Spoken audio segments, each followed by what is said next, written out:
don't like learning. Now, that can sound kind of harsh, so let me put it into context. I went to a school that was so stuck in the past that they used to call me and my twin sister the dark children. Really. But one day, you know, I got really excited when a teacher said that we were going to be learning about poetry. So I went home and I got my sister to write out one of my poems for me. And the next day, when I found a moment that I could share my poem with the teacher, I said, "Miss, do you like poetry?" And she said, "No, I hate it. I do it because I have to. It's part of English, it's my job." Now, that really put me off poetry for a while, and until I went to another school where the teachers were creative and they loved their work. They didn't have computers then, but they would find clever ways to engage us. We were encouraged to make up stories and poems of our own, and I was even allowed to read poems in school assemblies in the mornings.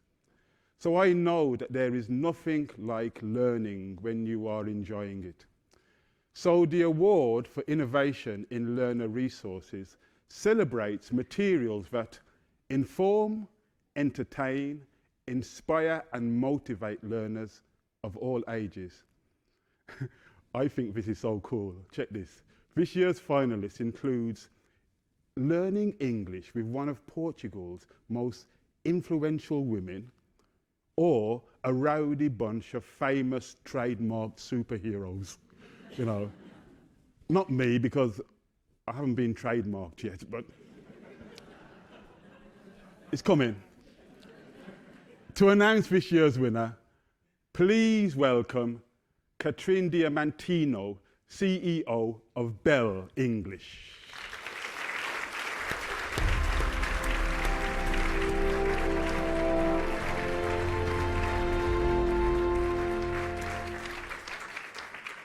It's such a long walk, that, isn't it? Yes, I know. Hi, good evening. Being invited here to present the award for innovation and learner resources made me think about the founder of Bell, where I'm fortunate to work. Frank Bell spent 3 years as a POW in a Japanese prison camp during World War II. In the camp, Frank organized a secret university teaching modern languages and other subjects such as history and pig farming. Frank took a really big risk. The penalty, if he had been caught, was sure death. Frank Bell's learner resources were books made from soap wrappers, newspapers, backs of envelopes, and cigarette paper. I think Frank would have been very impressed by the wonderful learner resources created by our finalists this evening. The finalists are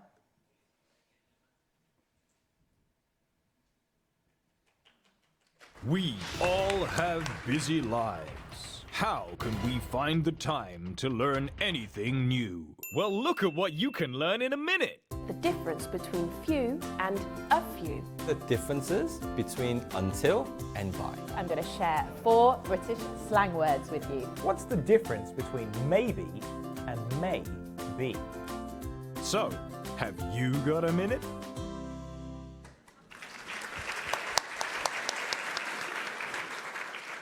Learn English est facile aims to motivate and engage adults by following the learning journey of a major Portuguese celebrity, Cristina Ferreira, towards fulfilling her personal goals and passing a Cambridge English exam. The book was #1 bestseller in Portugal in the run-up to Christmas, and Cristina has announced that she will donate all royalties towards helping underprivileged children learn English, allowing us to give continued support to new generations of English learners in Portugal.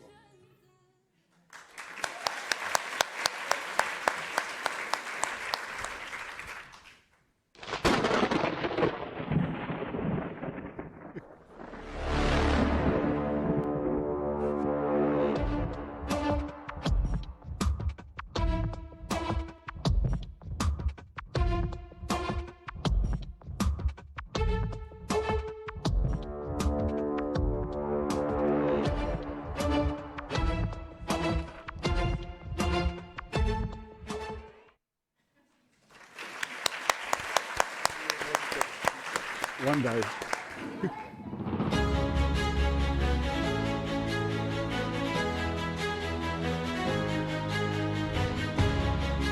Okay, that's it. Let's do it. Hi, my name's Bea, and today I'm going to show you around the beautiful Jack Sparrow house. Imagine what it would be like coming to a brand new place, not speaking the language.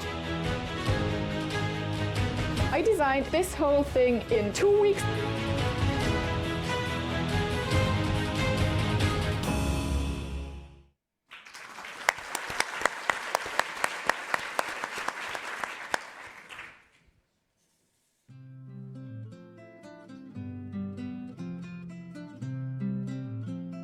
This book comes from my experience as an educator, trying to create resources that are fun and challenging. I like this book because it's triggering your imagination. This book is unique because this book makes students more imagination. I read the books. I love the books. I recommend to guys to buy it. I love this book.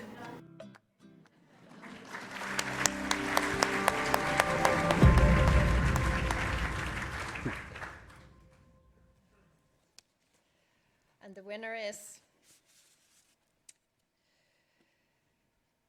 Ready to Run, authentic ELT video for language.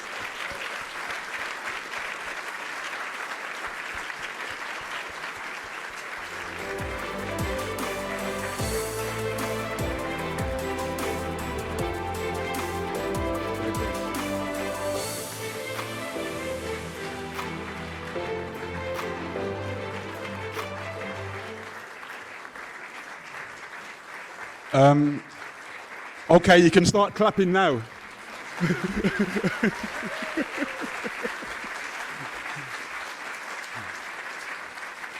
Hey, well done, very well done. Well done. Who's going to say a few words? I'll say very few words. Ben probably won't remember, but about 10 or 15 years ago. Are you the police? Yeah.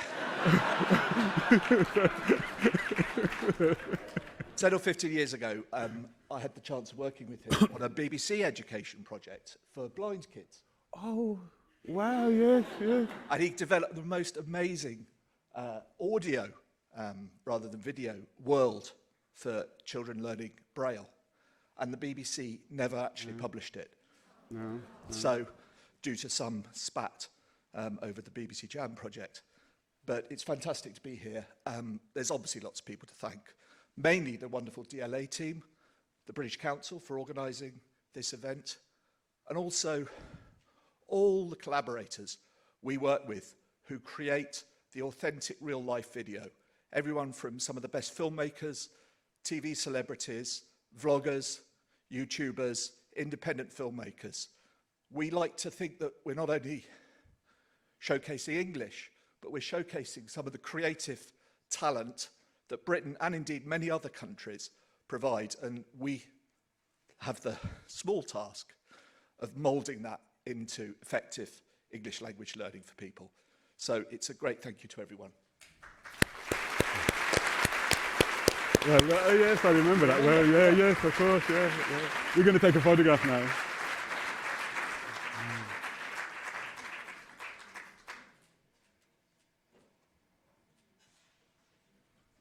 Hey, take care, well done this way. Take care. Well done. Sorry. Well, I do remember that very well. It's really weird when I think it's one of the best things I ever done that never got seen.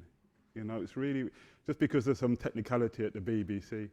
I know there are some poets in here, and we had to write poetry, and lots of the time when we write poetry, we talk about colour, we refer to certain images and stuff like that, but we had to do it in such a creative way. We had to think about kids that were blind from birth. And it was one of the projects I really loved working on, and sadly, like I said, it never saw the light of day.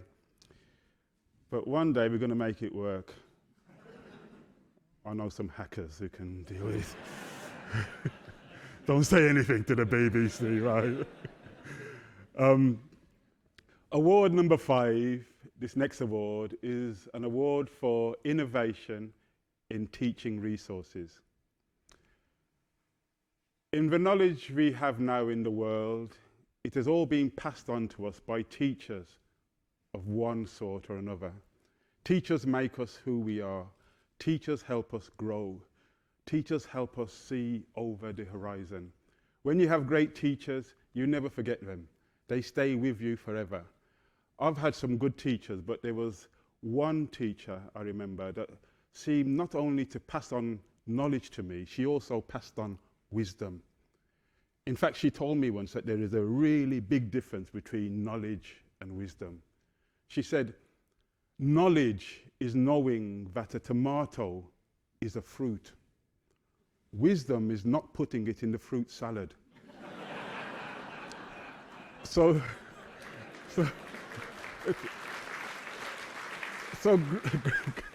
great teachers don't just pass on facts and figures. They don't just teach you words, they make you wiser. They prepare you for the world. And the teachers we are paying tribute to here, we are paying tribute to them because they create supportive environments to practice that wonderful, flexible, inclusive language that we call English. They prepare learners for real-life encounters in English. So this award celebrates resources that are made especially for teachers. To present this award, I'm pleased to welcome from IATEFL, somebody who's got, I think, the greatest name on the planet, Harry Kucha Kucha. That's a brilliant name, isn't it?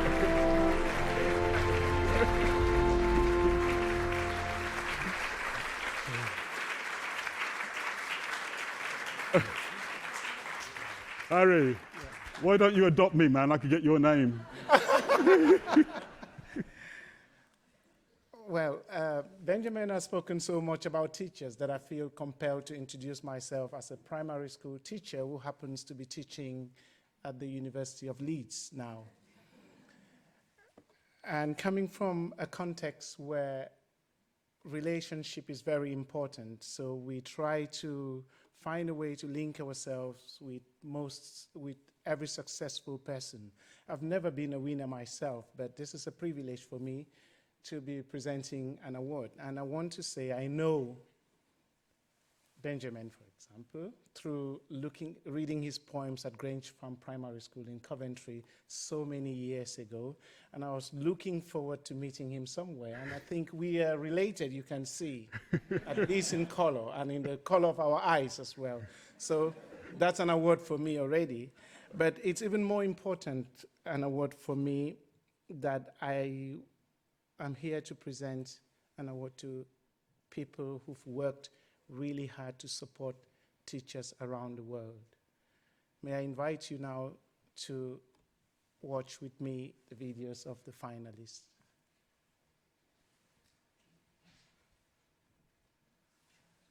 A Syllabus for Listening, Decoding is a game changer. A printed book with sound files and a website, it contains a new syllabus. Words have many sound shapes. Actually, word clusters where there were mountains. Consonant death, and then they went. A game changer for the teaching of listening.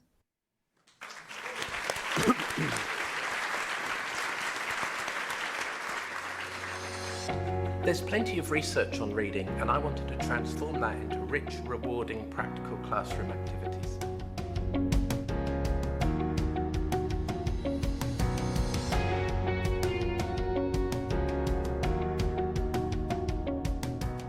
Reading is an incredible human achievement and is central to a person's life chances. This book gives teachers support in providing opportunities to develop this crucial skill.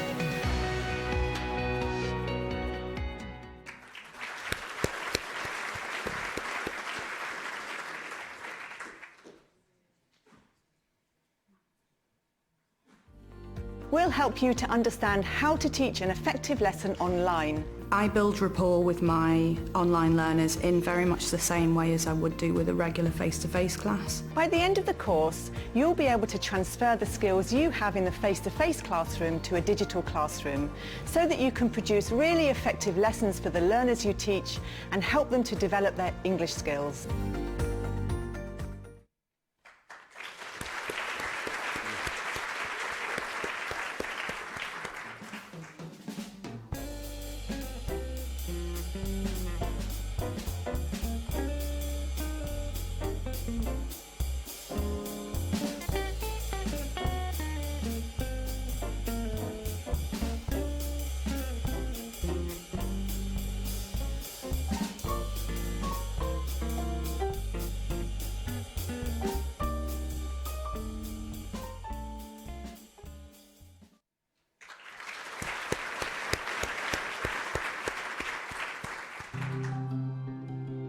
What I think's most innovative about this book is that we've looked at the lesson in terms of an extended dialogue between teacher and students, and teachers have told me they found this approach very reassuring. The challenge was to create something that was more than just a manual, barking out principles of best practice. And the thing I like most about the book is that Pavilion gave me the space and the freedom to really have a conversation with the reader.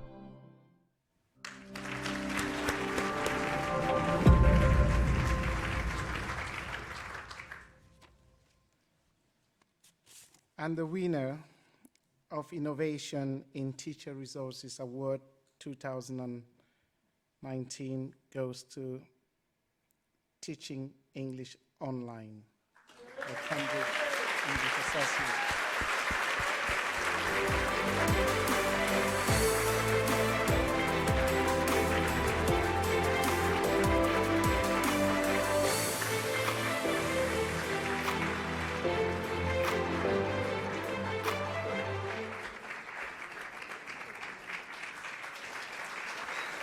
Hey, well done. Well done. Hey, congratulations. Congratulations, well done. Do you want to hold that? It's made of a precious stone. Is it? Yeah, yeah. I'm going to drop it. It's glass from Birmingham. Do you want to say a few words? Well, first off, I'd just like to say thank you to the British Council for hosting such a wonderful event and for recognising the work we put into this course in this new area of teaching that people are often going into. So thank you to the judges for recognising all of that. I'd like to say a few other thank yous, as one of the names on here, as you can see, is Mary Whiteside. She no longer works with us, but she had the vision to come up with this course. The idea was entirely brought on from her and then developed by the Digital New Product Development team. So a big thank you to Mary. I'd also just like to say a huge thank you to Lindsay and Mary Gervais, who are our writers and lead educators on the course. They've really brought to life this course and really made it more engaging for the teachers who have joined us. A few other people I'd like to say thank you to are Ollie Wood and Cecilia Nobre, our mentors on the course, who have really helped share their experiences with the other learners and the other teachers on the course. And I would like to give a big shout out to the teachers who have worked with us and shared videos of best practice and their learners who have agreed to be filmed so we can demonstrate to other teachers who are interested in potentially teaching online what good practice looks like and how to transfer the skills they've developed from their face-to-face teaching to the online context. And lastly, I'd just like to thank all of the 50,000 learners who have joined our course over the last 3 runs, who have really engaged with the course, shared their experiences with the other learners, and have learned not just from the material we've produced, but from each other. So thank you very much. He's going to take a photograph.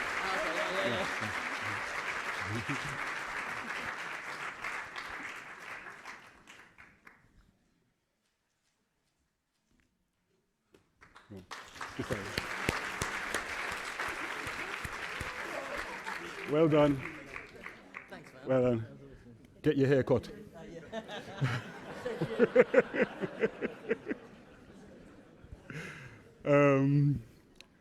No, very well done. I'd now like to introduce Mike Solly from the British Council to announce 2 awards.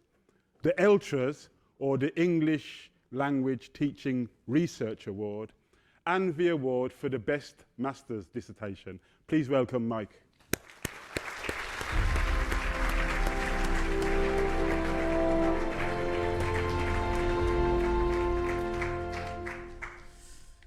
Thanks very much, Benjamin. So these two slightly different in flavour awards, if I can put it that way, give us the opportunity to recognise the researchers and institutions that look at how English is taught around the whole world. Through the ELTras, the English Language Teaching Research Awards, which have been running for 10 years now, more than 36 UK universities have received funding to run 67 research projects in partnership with countries and academic institutions from China to Colombia, from Chile to Cameroon, from, okay, I've run out of C's, and many other countries with lots of other letters. This year's topics, just this year's, for example, have included areas such as language teaching for migrants and refugees, issues around EMI, English Medium of Instruction, and language learning and technology. Each year, we also invite UK universities to put forward their single best master's dissertation at distinction level. So already these dissertations are winners. 52 different universities have entered for this award over the past 7 years. Finalists are selected based on their potential for impact on English language teaching policy and teaching practice. It's with great pleasure that I would like to welcome to the stage the supervisor of this year's winner from the University of Leeds, Dr. Mohammed Javed Ahmadian, to accept the award for the best masters with potential for impact on English language teaching on behalf of Peter Willems.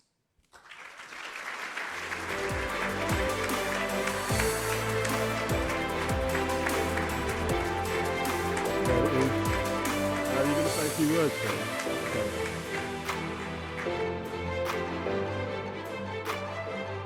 Thank you very much, British Council and ELTons, for organizing this. It's a very great pleasure and honor for me to be here representing my excellent student, Peter Willems. Well, although I didn't know exactly whether Peter will win the award or not, I wrote to him and I asked him whether he would like to say a few words if he won the award, and I'm just going to read what he has written, and I'm going to skip the line that he has thanked me. So so Pete would like to thank Dr. Amanda Howard for her perspective on the subject she knows well, teachers and supervisors for taking the time to engage in the data collection and sharing their experiences, and his family for providing ongoing support and encouragement during the whole process. Peter was the best student that we got last year amongst the 220 student TESOL in-service and pre-service TESOL students that we get every year. They were all excellent. Choosing Peter was difficult because all of them are great, but Peter, in addition to his outstanding research abilities and ideas, he was such a perseverant and hardworking student, and he also supported other students. So I think this is a very well-deserved award. Thank you very much. So, I think we're doing a photograph first. You just got to look like him. Oh, the director's saying move a bit to the right.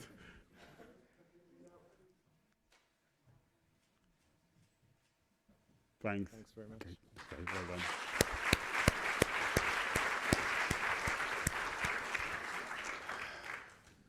And now for the final award of the night.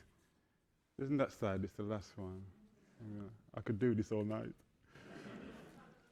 It's the award for Outstanding Achievement, previously called the Lifetime Achievement Award, but that just made people sound old, so we changed it. This award honours members of the global English language teaching community who have shaped and made an impact on English language teaching and learning around the world. Nominations for this award were suggested by those of you here in this room and you watching online.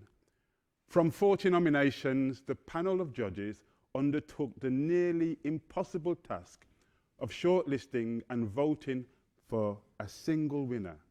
And we announce that winner here tonight. Now, to present this award, I'd like to welcome on stage a very good personal friend of mine. He's a poet, he's a broadcaster. I think we've been arrested on the same demonstrations a couple of times. He's a teacher and a creative human being.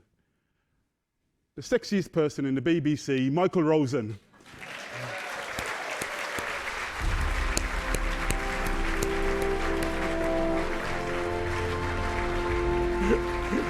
Oh, good to see you, man. Shame on you. I know, yes. Thank you very much, Benjamin. Thank you very much, everybody. Thank you for inviting me. It was lovely to see these digital productions there. My experience of digital education hasn't actually been all that good, I have to say. I help my children with my homework sometimes, and my son said to me that he was doing French. I speak a bit of French, and he said, "Can you help me, Dad? I've got a sort of online thing where there's they tell me that's where I've got to learn French." So I said, "Very good." So we switched it on, and a little square came up, a blank square came up, and a voice said, "Cheese." Cheese. And I looked at this, and I thought, "Oh, right, what happens next?" And then another blank square came up, and then a voice went, "Fromage." Fromage. I said, what do we do with that? And he said, "I learn it, Dad."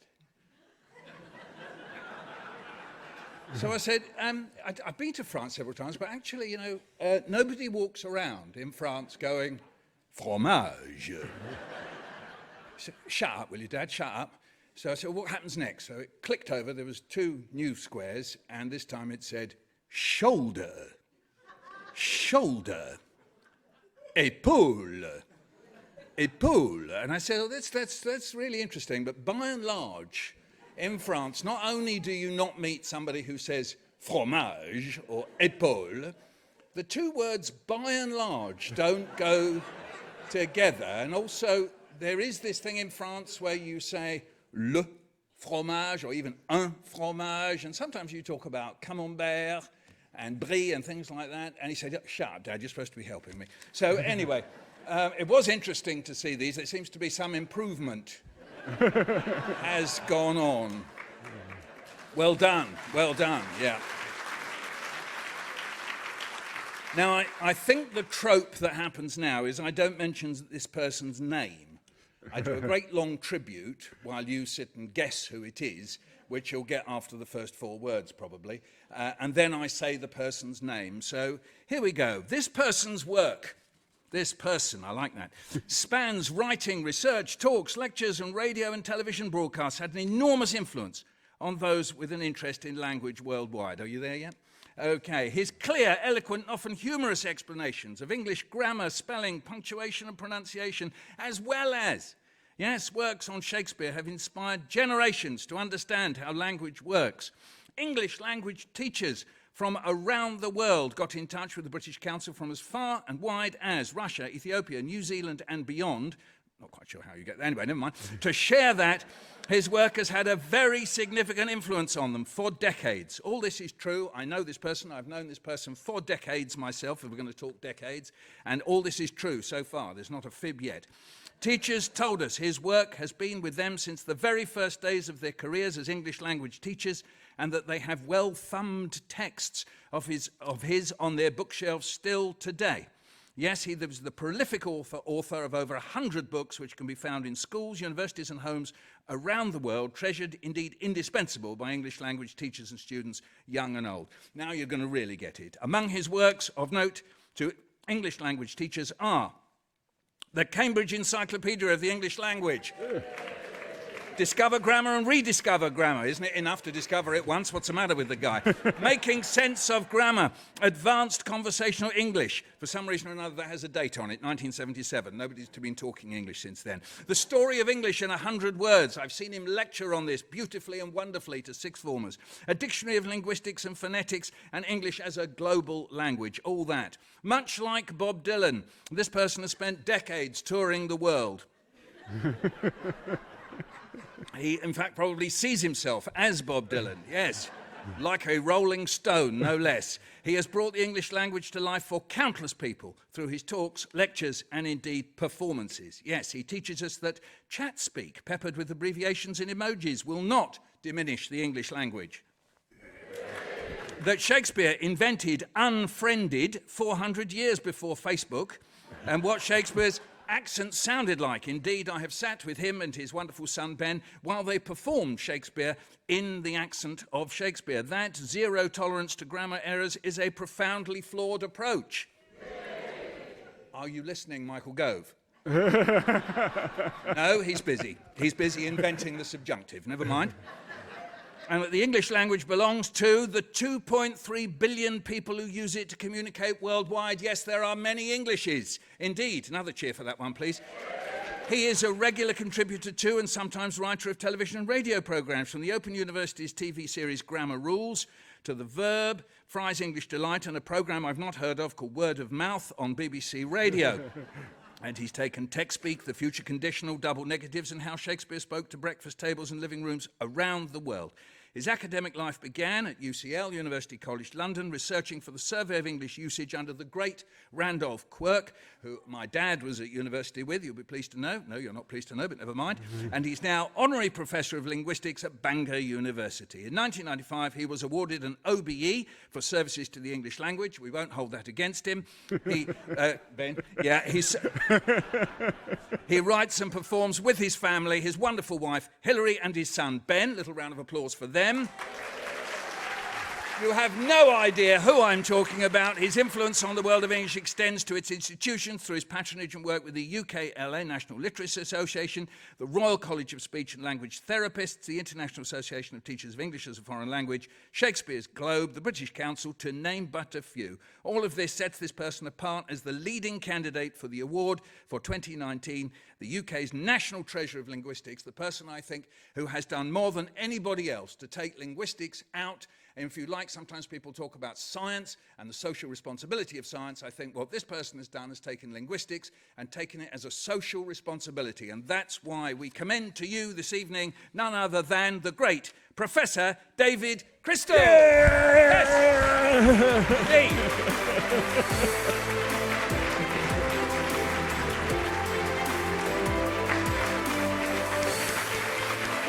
We owe you an enormous debt, David. What, is he not coming up?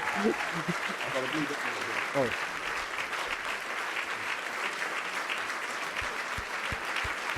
Thank you.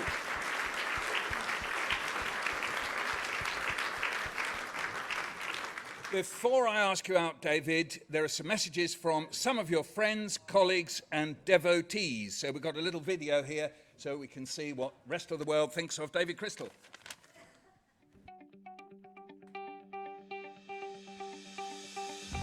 I first interviewed David for the BBC World Service in around 1980, and he's just a genius for a journalist because he combines real erudition with the ability to make jokes, to say really quite controversial things, which from a journalist perspective is just perfect because you want the facts and the theory, but you have to have it in a way that your audience will really listen to. We really appreciate his involvement with the Society in helping to raise the profile of editors and proofreaders. Congratulations from the Society for Editors and Proofreaders, Professor Crystal, on your well-deserved award. One thing I love about David Crystal is the fact that he's approachable. He's there for young people, young professionals to listen to inspire, to motivate, and I think this is what a true mentor should be all about. I read David Crystal's book, A Dictionary on Linguistics and Phonetics, and it helped me to get through my degree because I could get idea about all the terms and examples with references. So it was a lighthouse of knowledge for me.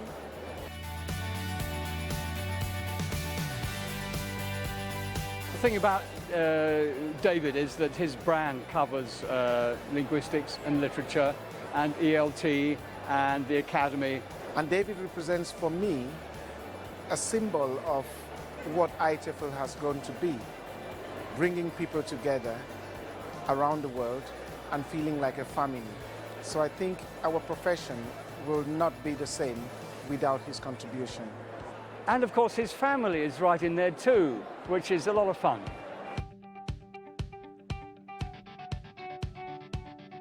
My dictionary gives the following definition of a word I particularly associate with David. Sense 1, a mythological or legendary figure, often of divine descent, endowed with great strength and ability. Sense 2, an illustrious warrior. And sense 3, a person admired for achievements and noble qualities. So I'll start with the first. For me in my 20s and just discovering the joys of English, after a pretty intense love affair with German, David was just that. A legendary figure who, if not of divine descent, was still a bit of a god in my eyes.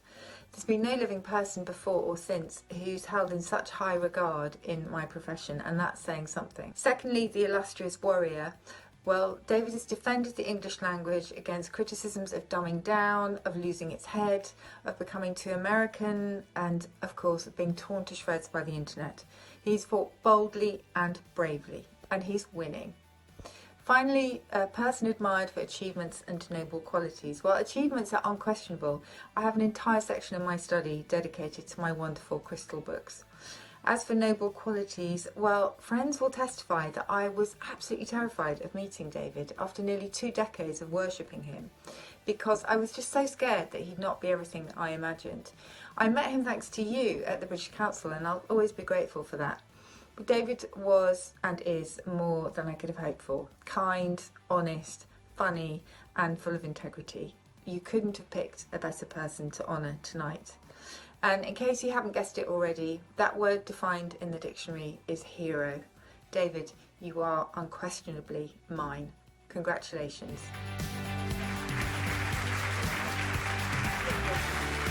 So if you were to ask me who would be the greatest ambassador of the English language in recent times, I think it would only be Professor David Crystal, given the work that he's done over the years in compiling encyclopedias and the study of English and Englishes, the evolution of the language, the different work he's done in English language teaching as patron of IATEFL, the collaboration he's done with the British Council over the years, and of course many other projects, including his work in Shakespeare. I think your go-to person would have to be Professor David Crystal. When I arrive at IATEFL every year and I go to the welcoming ceremony, 2 people that I always see right away are David and Hilary Crystal. They're there and they're at the conference, and they always so generously give of their time to the people who are at the conference. He's a patron unlike anybody else, and he's wonderful. We love him, actually.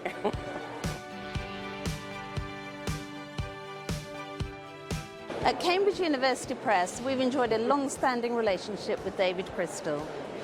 We really enjoyed his eloquent conversation, his warmth of personality, and the way that he distills academic thought into really accessible text. This is a really well-deserved award. Congratulations, David. And the thing is that he's got the best beard in ELT. For me, David Crystal is the David Attenborough of the language world. He's a consummate communicator. He brings information to people who didn't necessarily know that they even had an interest in language. But it's always erudite, full of rich information. It's never patronising, it's not dumbed down. He really has had the most extraordinary impact through the work that he's done.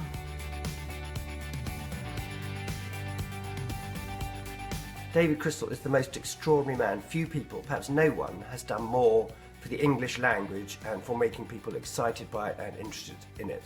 And he's remarkable because he's neither a prescriptivist nor a descriptivist. He's just a truly scholarly, passionate, expert enthusiast. David might be surprised to hear this, but in many ways he's a commissioning editor's dream author. He's authoritative, he's a terrific writer, he's thorough, he delivers on time most of the time. He is constantly inventive, coming up with new ideas all the time, and he knows his audience and he really delivers for them. He also takes on challenges that, frankly, others wouldn't even bother thinking about.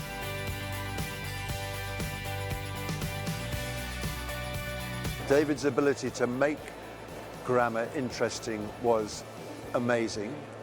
I think he's quite extraordinary at how he does that, and since then, and having had the chance to get to know him very well, I've seen him replicate that again and again on conference stages around the world. It's a masterclass in how to work with a large group of people with apparent ease but absolute professionalism. Fantastic. For over 25 years, David has contributed interesting and varied seminars, lectures, speeches, and indeed entertainments to the annual conference.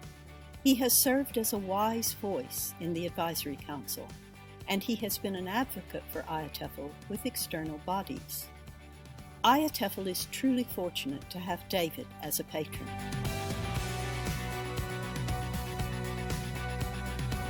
David Crystal. I wish I could be present to see you get your Outstanding Contribution Award. It's so well deserved. Any of us who paddle in the shadows of language examination, language love, linguophilia, whatever you want to call it, glossophilia, I think I should probably call it, shouldn't I? You'll correct me on that.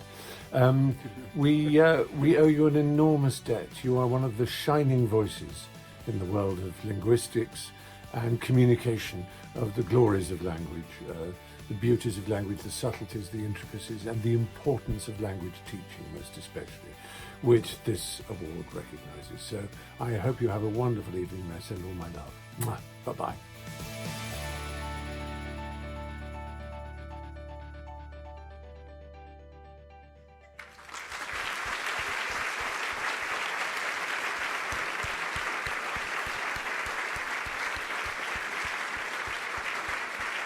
So, just before David comes to the platform, I'll introduce you to two more words. I'm sure David knows them. The first one is knacker. No, there's a blank there.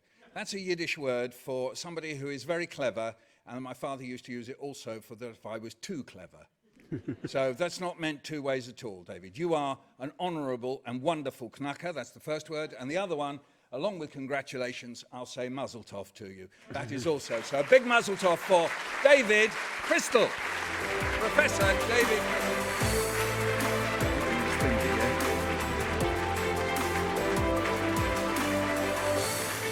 David, you all right, man? Sorry. So pleased, man. Michael. Wow, is this £1 million check? Yeah. I think it's a bit more than that. Yeah. Yeah. You notice we're having a beard off. Yeah. I'm learning. Yeah. You're not doing badly, actually. You know, come on, Benjamin. Yeah. Stop being so nice, man. Hey, Do you want that? look. Wow, thank you. Oh, you're a star. Hey, what a tremendous job you've done this evening. I don't know about that, man. Hasn't he? Hey. One of the best. Oh, my. Well, hey, look, I mean, how does this happen? Who allowed it to happen? That's the thing. Who allowed it to happen? I was reflecting on this when I was told that this was coming up a while back. I thought, who has allowed this to happen? And there are various people. And the persons, the group, the institution who has greatest responsibility for this is, of course, the council. Yes, indeed, the British Council. I had my first close encounter with the council back in 1964, I think, on a summer school. And since then, I've been going out with the British Council ever since. I've been going out with the British Council longer than with my wife. It's amazing, really. And of course, what the Council does is it gives you the opportunity to be, well, it says outstanding. Well, all right, if that's their view, fine. But without them, none of this could possibly happen. They gave me the opportunity to go all over the world, as you've heard, and every one of those visits has been an absolute joy. And so the Council is there, first and foremost, as the opportunity giver. And so many of us have had that experience. You too, Benjamin, yes, you were saying earlier on. And indeed, remember, that's one of the last times we met, was in Mexico, wasn't it? That's right, we were yeah. worrying about how to stop ourselves getting airsick. And you had some very crazy ideas about that, I seem to recall. Yeah, well, but it worked, whatever happened, it worked. So that's the first group, they're the people who have allowed me to do this, the Council. My heart goes out to them. That love affair with the Council will never end, really. And then the second, well, it's a collaboration, isn't it? So much of this. It's a partnership with the Council. And the other kind of collaboration and partnership has been mentioned all right a couple of times this evening. And that is with my wife, Hilary, who is over there. And she and I are not just spice. Are you with that, Benjamin? I'm cool. I'm down with it, bro. I'm down with it. Yeah, I mean, mouse, mice, spouse, spice. All right, you with that? I'm with it. Yeah. She's not just a spouse, she is a business partner as well. And that business partnership has enabled me to do so much. I mean, you've mentioned an awful lot of books. Well, you can't just go and write books without all the other things that have to be done. And you need a partner for that. And then eventually as a collaborator and a co-author and somebody who actually deserves 50% of this award this evening, and that is Hilary. Hilary, please stand up. Take it back.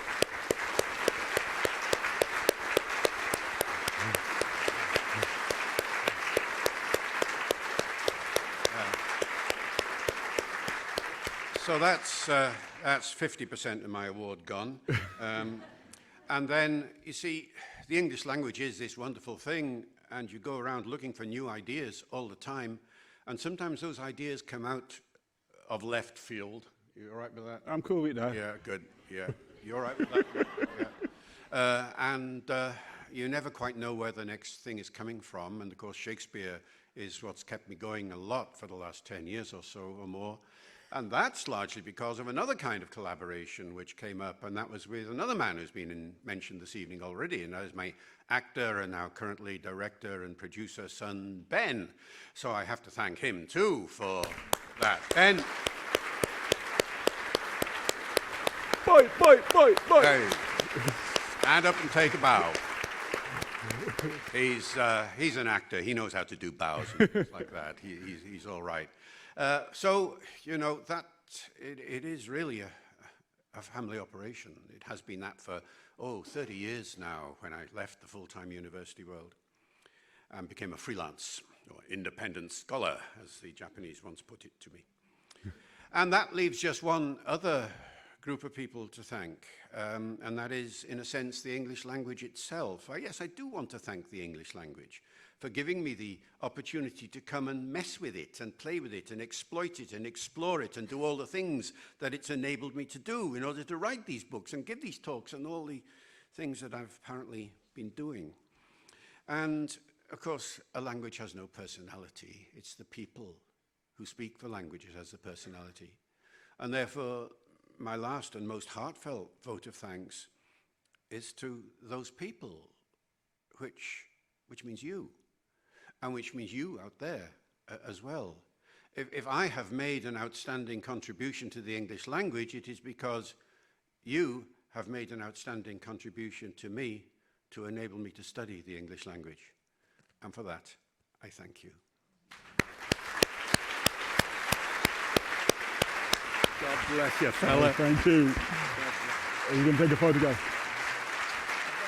Photo call as well.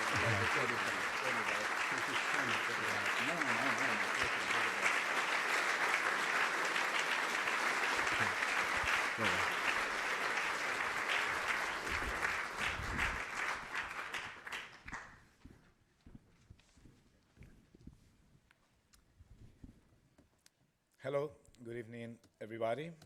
For those of you who don't know me, I'm this long name. I don't think you will be able to pronounce it. That's another addition to the English language, hopefully.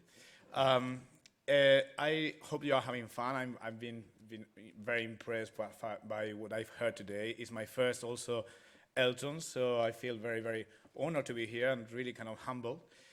And I was actually wondering if you have ever wondered what it could be like to sound if the Spanish army 500 years ago would have won. That could be it. Yeah, I know it's a bit of a shame for you, but you know. I wanted to actually finish this with a bit of a reflection of what English is to me and what has been to me. You know, for me, English, for many people, you know, describe it as a tool. For me, a language generally in English, for me, yeah, it was a tool to communicate, to do business, but for me, it was not only an instrument. And I didn't know that when I actually came here. I lived here for about 10 years, and for me, it became a cultural instrument, a vehicle to be able to open the world to things that I could have never been able to know before. And I was actually imagining when I got here, okay, what do I want English for? I want to get a better job. I want to be able to, you know, go back to Spain and put it out in my CV. And what I got, it was a very, very different experience. My world opened in terms of meeting people, knowing to respect, getting to know new ideas. You know, when I got married, many of the people who came to my wedding, they were people who I could have never been able to communicate 10 years before. And that was a gift that I wasn't setting up to get. And those friendships, they are still with me. The different thing that I think also brought to me the English language is the fact that all of a sudden the world became much bigger, but also much smaller. All of a sudden I had so many options, so many ideas, so many people to talk to, and so little time to do it. So a lot of people really, really think about English as, you know, just, you know, an instrument, a way to improve, and I really want to acknowledge that. But I really think when we talk about British Council now, the cultural importance of a language, it really, for me, is a much more deeper meaning. And I think that's something that we sometimes forget in a world where we really become very obsessed about results in the next 5 minutes. And I think in this world where those doors are closing, and I think sometimes we are getting that, you know, the fear to get the most out of us. We are starting to shut doors, and things that in the past were probably unthinkable, now they become actually a choice, and even a popular choice. Let's shut down. Let's go into our little corners. And I think English, for me, is a bit of a ray of hope, a ray of really hope to break through, to connect us, to make us feel, you know, so much more as a one world, no physical world only, but also a world of ideas. And I think that's one of the things I'm hoping today, you know, we are actually seeing so many finalists, so many participants from all over the world really working towards a common goal. And it's actually making all those connections and making us really be part of one society. So I haven't done anything of this prompter, right? So I think I'm totally a bit lost here, because I'm thinking, what did I write all this with? I haven't actually paid any attention to that. So I wanted to now start thanking not only the people who have won today, but also all of you who actually been participating, all the people who have actually, you know, not only been nominated today, but actually sent and spent a lot of work, a lot of hours to really contribute to this ideal. And I would love not only the winners, but also the finalists to stand up and receive a round of applause of thank you for all your work and for all your efforts, you know, for the British language.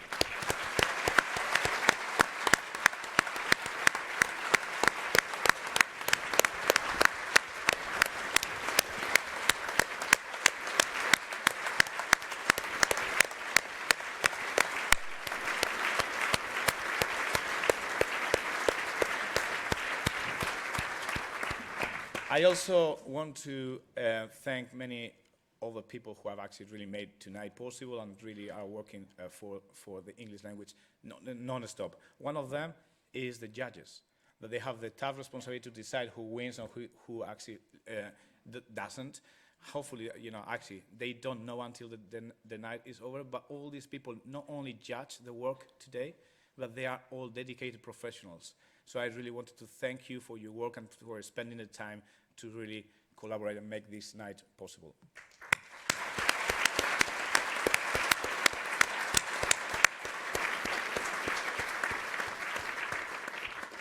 I also want to thank our partners, especially Cambridge Assessment English and the IELTS team, just because a partnership is not only a transactional relationship, and I think, it's very easy to share and to, go when the things go well, but a real partner also is there when things go south, and I really feel that we have partners who have actually supported us and share with a lot of our values with us, so I really wanted to thank you for making this night possible as well.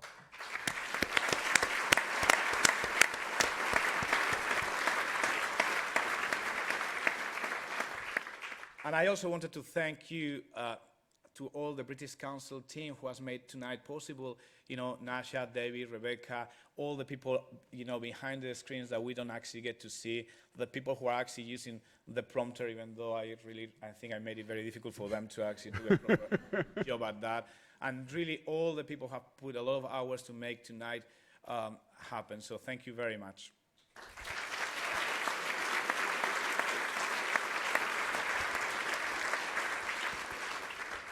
Two more thanks. The first one is actually to all the presenters, that they have actually done a fantastic job. Thank you very much for coming, for actually spending also your time and the rehearsals before. And I think, really wanted to actually thank you, because without you also, not only for presenting this award, but for the work you do with the British Council, this will be very difficult to do. So thank you very much, guys.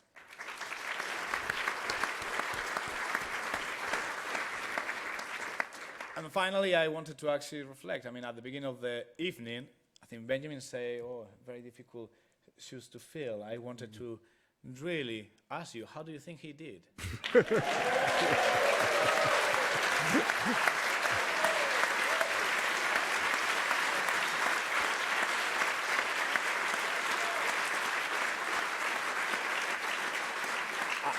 I want to thank Benjamin, but not only for tonight, who, you did brilliant, but also, when I was actually reading up on him and I was reading some of the work he did, I think, one of the things that you have contributed, or at least that was my perception, is to test the limits of the English language, to really kind of do new things that I wasn't even thinking that was possible. I'm thinking, okay, maybe I don't make as many mistakes as I thought. Maybe I can actually kind of get away with that. But really making, all that experimentation and innovation, that is what we are celebrating, accessible and really kind of inspiring. So thank you for today, but also thank you for all the contribution you have done. So thanks so much. Thank you, I'm sorry.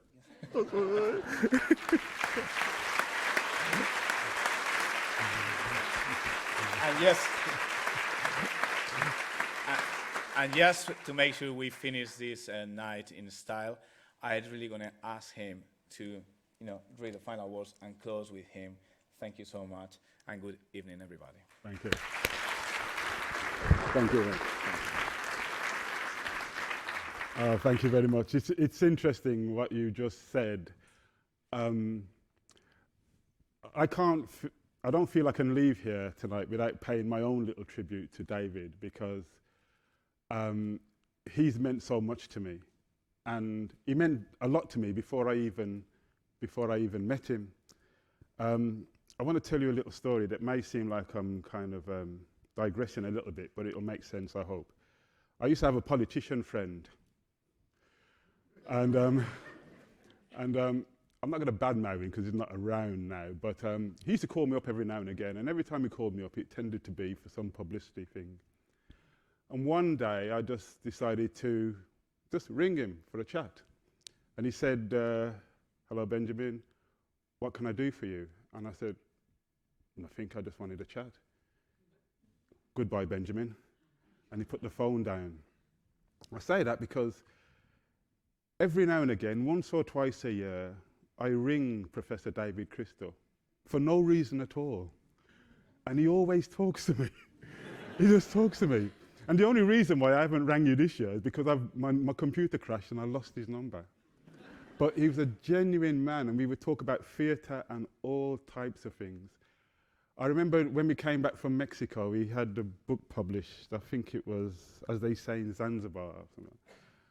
And I called him and I started talking about the book and I started quoting it, and he went, "Benjamin, have you actually read it?" I said, "Yeah, I've read it all the way through." And he was so impressed that I read it. I put the phone down and I was calling people and saying, David Crystal was impressed with me. Yeah. And yeah, when we were in Mexico together, it was me, him and Hillary. Well, there were some other people on the plane, but you know. And the plane, do you remember, we taxied for the plane to take off, and it broke down. So then they brought it back, and a little man came out with a spanner and messed around with it, and then it taxied again and broke down again. And so we came back, and we were having a great time just talking about stuff. And it was the first time in my life I was really pleased for a flight delay, because I was just spending more time with David and Hillary. And also Ben, I used to work with Ben on these performance poetry events we used to do in the daytime. Do you remember that back in the day? You were very young then. And I was trying to corrupt him, but it worked. But they really are a genuine family, and they're generous with their time. And when people talk about my poetry, and there's something you have to appreciate. Years ago, at a time at the end of the night, there were these X films that came on. Do you remember them? Does any? No. They were either sexy or kind of scary. But I would stay up to watch David Crystal. Yeah, I think it was Open University. Yeah. You know, Mama, what's he doing down there? I'm watching David Crystal. And I remember, that we had arguments in our house because my mother had come from Jamaica, and she arrived in Britain and she couldn't understand why every house didn't have a picture of the Queen, and everybody wasn't speaking the Queen's English, and why they weren't reading Shakespeare on the streets of Brixton and Handsworth. And she was always telling us to speak properly. And I remember once he was talking about different ways that English is spoken around the world, and he's giving examples. And I said, "Mom, listen to this white man." And she listened to him and she went, "Okay, I see what you're doing now." You know? And so it was almost as if David gave me permission to use the kind of English Jamaican, the stuff that you said was finding so interesting and stretching the language, was what we were kind of doing on the street, but it was underground, and it was people like David that inspired us to take it overground. The only reason why I can do this right now is because I'm in the middle of a musical tour and I had a week off. And when I left my band, they said, "What are you going to do?" And I said, "I've got to do this thing called the ELTons, and it's about English language." And yeah. And there's this guy going to be there called David Crystal, and they all went, "Yeah." You know, it's the only linguist I know that is cool amongst rappers and grime artists, you know. So I dearly love the man, and that's my little tribute to him, and I'm sorry if I've taken up too much of your time. So my friends, we have come to the end, and this stage has been graced by some great people, but there were also some great people that didn't quite make it up here tonight, but they are still great. All of us are here because we want to teach or be taught by people. We care about people, and we want to see people get on in the world. And so to end tonight, I thought I might read a little poem of mine. It's a little short poem, and it's about people, you people. And it's called People Need People. To walk to talk to cry and rely on, people will always need people.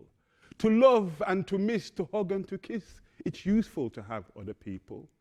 To whom will you moan if you're all alone? There's nowhere to share if no one is there. And what can you do if there's no one but you? People will always need people. To please, to tease, to put you at ease, people will always need people. To make life appealing and give life some meaning, it's useful to have other people. If you want to change, to whom will you turn? If you want a lesson, from whom will you learn? If you want to play, then you'll know why I say, people will always need people. As girlfriends, as boyfriends, from Bombay to Ostend, people will always need people. To have friendly fights with and share tasty bites with, it's useful to have other people. Families live in gangs, posses and packs. It seems we need company before we relax. So stop making enemies and let's face the facts. People will always need people, oh yes, and people will always need teachers. Thank you, good night.